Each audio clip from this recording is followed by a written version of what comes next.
nakuha na to ato ang isa ka bered no. Nawa sa kadaghan mga boss. Grabe. Ano naman siya sa kabarangay ang gidala. Hawa ko oh. Nakikita na skided oh. Grabe. Apil na skided oh.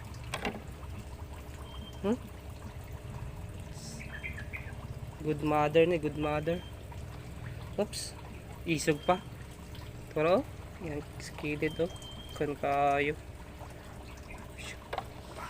Ala. Grabe. Wala, tapok na sila oh. Cute. Dagan la. Wala na may space sa tiyan niya. Grabe sa kadaghan. I-acclimate na rin siya para ibutang dito mga boss. Para daghan po masiban ng anak niya. Di pare sa itong uban na birid. Nakaon eh. Ayan lang mga anak. Sayang.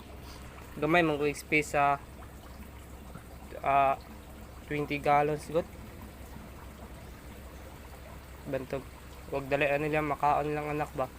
Try na to dre ay sure yun na daghang makasurvive pa kay daghang magbuslot.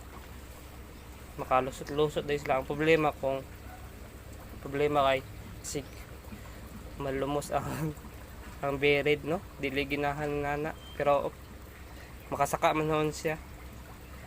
Ilang na nato ni i-off ang aerator bantog.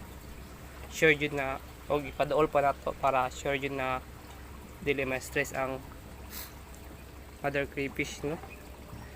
I-acclimate na nato siya para ibutang nato siya na.